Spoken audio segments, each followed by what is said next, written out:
Hey, Dan Coach Miller along with Bora for NorCal Sports Network with a video on the San Francisco Giants sending down Kyle Harrison and Sean Hjelle to AAA. We'll get right into it, but first, let us thank our sponsor, Chapman Law Group. Check Chapman Law Group out in the description of this video for all your legal needs. They specialize in personal injury, so check them out or give them a call at 415-613-9483.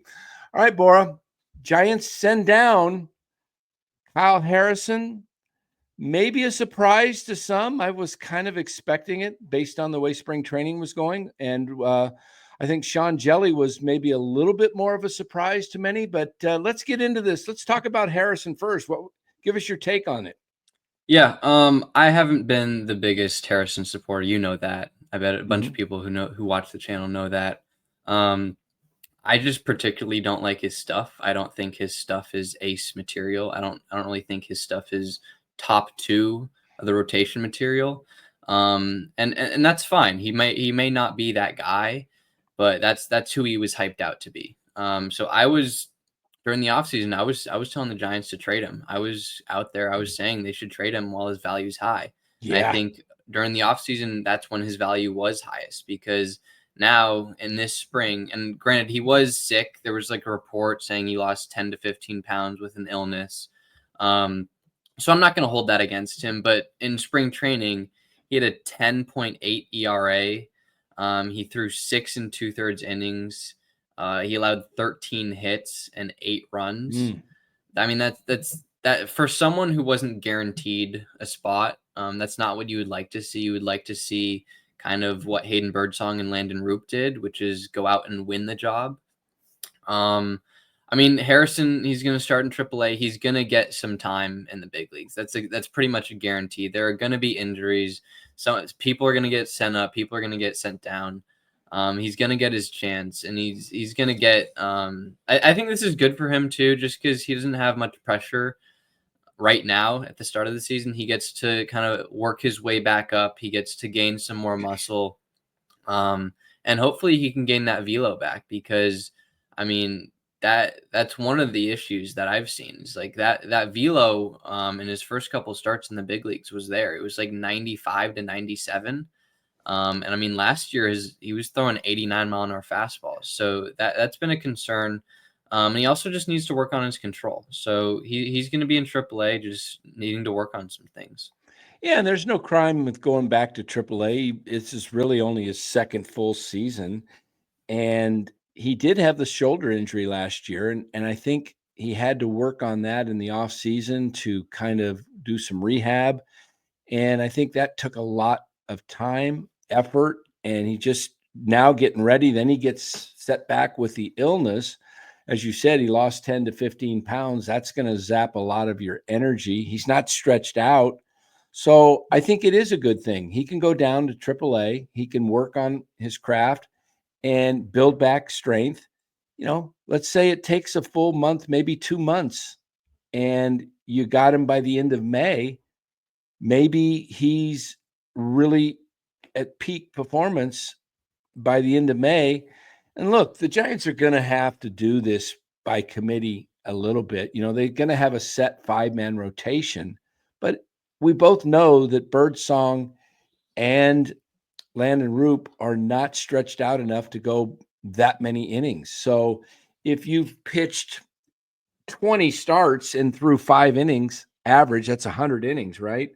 So 25 starts at 6 innings, you're looking at 150. I don't think either one of those guys can go much more than 125 innings.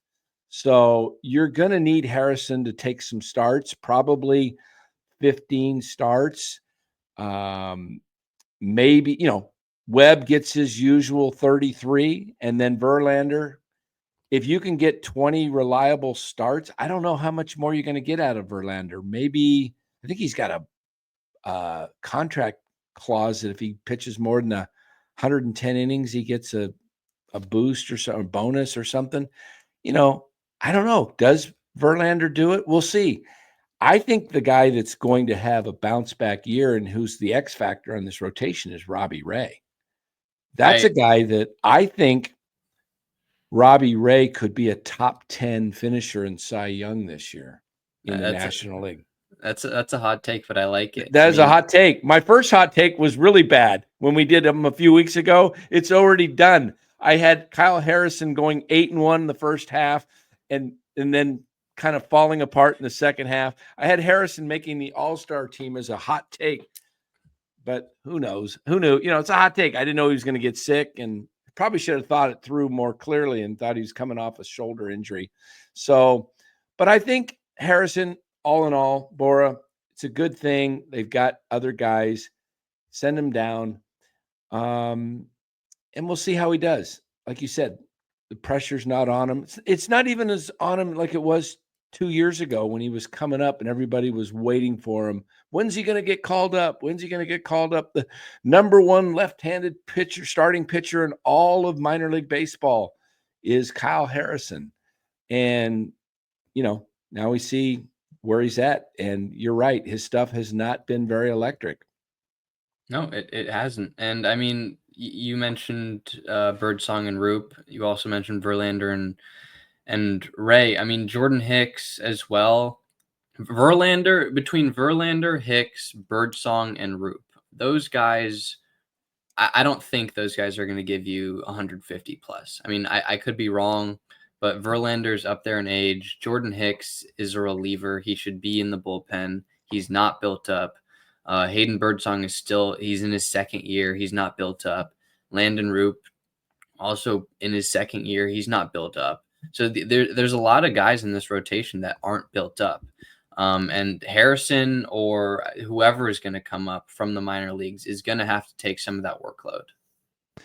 Yeah. And, I was listening to some podcast actually this morning. It was done from Alex Pavlovic and Cole Kuiper. They were talking about Hicks, and Alex was talking about, why the fuss about Jordan Hicks. He thinks Jordan Hicks is a solid starter. It's not really so much against him as being a starter that his stuff isn't good. It's what is he best suited for the club? When you have a Roop and a Birdsong, I think if you moved Hicks to the back end of the bullpen, that makes it a killer. We heard the murderers row in baseball, the great Yankees teams. How about a back end of Hicks, Duvall, and Walker? That's a three-headed monster that you're going to have to get through. If Duvall's back on, we know Hicks's stuff is great. Okay. Nobody questions his stuff. It's that he can go out and throw 100 to 103 miles per hour for one inning. Whereas as a starter, he's throwing in the high 90s to pace himself to get through 5. And my fear is, Bora, and I predicted this for the 24 season when they signed Hicks. I said it right here on NorCal Sports Network. My fear is that Jordan Hicks will wear out and get hurt and be not even useful the second half in the bullpen. And I was right, because he hasn't pitched that many innings. And I don't think he's going to, they're going to say, well, we're going to push him over 100 innings again this year. But at what cost? How effective does he get? How is he when he gets to that 75 inning mark where he's more accustomed to throwing in a season? It has an effect, and it cost him the second half. I think the Giants have the starters in Birdsong and Roop, and then maybe Harrison gets, stretched out and is good by May. Maybe Hicks is only there to start the season for 2 months, and they go 60 games, and he gets 12 starts, right? Mm-hmm. 12 times 5 is 60, right? Yeah. So maybe he gets 12 starts, and then the reinforcements come in, and maybe they're looking at it that way. We'll see. But I don't think he's going to be a guy you can count on in August and September in the starting rotation. Definitely not. Yeah. Let's move to Sean Hjelle. Sean Hjelle, the 6'11", tallest player in the history of the game, tied with somebody else. Don't know who Randy that was. Johnson, right? I think Randy Johnson was 6'10". I believe. He's Duke up there, Johnson. though. He's up Yeah. there. There's another guy that was 6'11". But anyway, Hjelle got sent to the minors, which was a surprise to many. You know, he had a couple of rough outings in the spring, and maybe other guys pitched better, like Peguero and Trevino, and then Bivens, guys that, and of course, Roop, that can take that similar role. And, you know, I like Sean. He's a great guy. He's very friendly, easygoing guy, nice guy to talk to, good guy in the clubhouse. There's no question he'll be back at some point, maybe as early as the first month if there's an injury on the staff. But Sean will be an important role. But were you surprised to see him get sent down? I was a little surprised just because I haven't put all my focus into spring training, so I didn't exactly know how he performed. But then when I looked at his numbers, he threw in 7 games. He had a 6.75 ERA. He threw 8 innings, and he allowed 11 hits and 6 runs. That's not what you want to see from one of your younger pitchers, especially who's trying to make this team. I mean, I think you mentioned it in a tweet. It's like Buster Posey is kind of sending a message. It's like, we want the best guys. We don't care who your name is or what you've done in the past, but we want the best guys on the team right now. And I think at the moment, Sean Hjelle isn't one of the best 25 men on the roster. It's just not. He's not. Yeah. I think it does send a message because you're saying, hey, we're going to go with the best guy. So it'll be interesting to see what the final lineup is because, you know, we've been on Yaz on this show. He did have a pretty decent spring. He hit 4 homers, I believe, and hit 282 through in Arizona, which is very respectable. I mean, Matos has had a better year, but if Yaz is producing at that level and he's an elite right fielder, I guess you go with him and Matos in the platoon. What's going to be interesting is that now that Encarnacion is out, who gets that last roster spot? Because he was guaranteed a spot. And you had Flores and Wade, and then Encarnacion, who was kind of like a backup to the backup as a first baseman type DH player, could play an occasional outfield where he got hurt, by the way, diving for a ball. He fractured, I heard his finger, but then I heard wrist, so I'm not sure exactly what it was. I thought it was his ring finger, but on his left hand, but maybe on his glove hand. But then I heard Alex Cole Kuiper talking about a wrist, so I'm not sure what it is. But if Encarnacion is out for 6 weeks, so to speak, does this open things up for David VR? Because VR is out of options, and do they use him or is it Casey Schmidt? Because I think it comes down to Wisely, Schmidt, VR. What do you think? I don't see David VR making this team. I just don't. I think in more ways it opens up more playing time for Luis Matos because they've said that he's going to platoon with Yaz. Yaz is going against the righties. Matos is going against the lefties.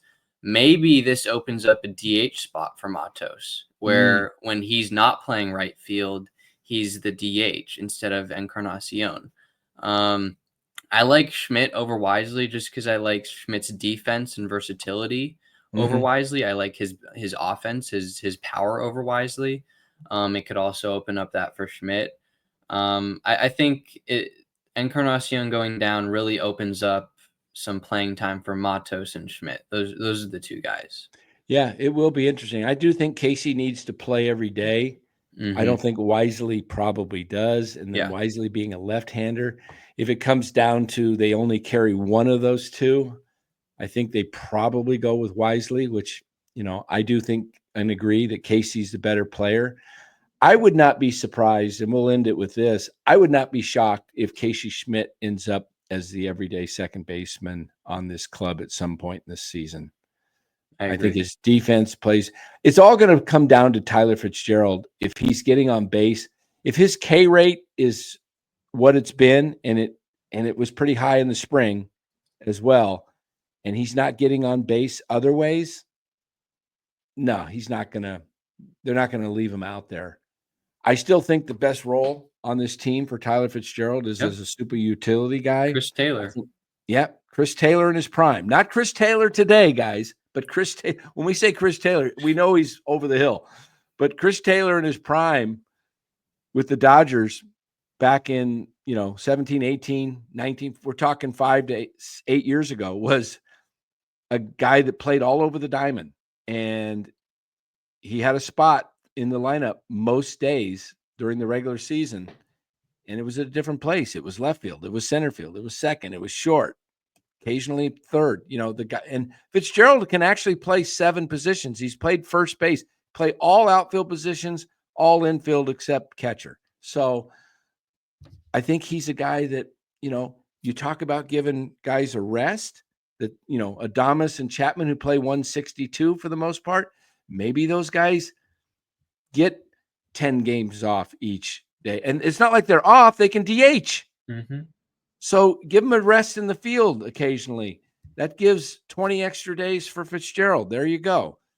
Same with left field, same with center field. If you want to platoon, maybe you're facing a tough lefty and you want to go all right-handed outfield with Ramos, Ramos, Fitzgerald in center, and Matos in right. There you can do flexible things like that. So we'll see how it goes. There's a lot of flexibility. This is a team that surprisingly could surprise some people this year. It really could, if everything goes well. Yeah, that's the thing. That's the thing. Yeah, that's the thing. If everything goes well health-wise, if everything goes well performance-wise, then this team could be pretty good. The problem is if. Right. And there's always injuries in baseball. Injuries are pretty much a guarantee. So you just kind of have to hope for the best and hope there's nothing serious. But we'll see. Yeah.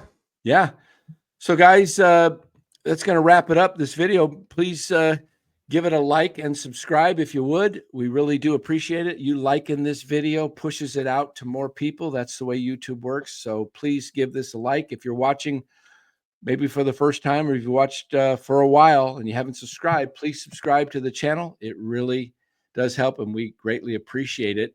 Tonight, Giants are back at Oracle Park in San Francisco facing the Detroit Tigers. So we will be on with the post-game show immediately after the final pitch, probably somewhere around 9:30. So make sure you check us out tonight. And thanks for watching this video. Please comment below. We read the comments and we try to respond to as many as possible. So again, thanks for watching, and we'll see you tonight after Giants Detroit Tigers. Take care, everybody.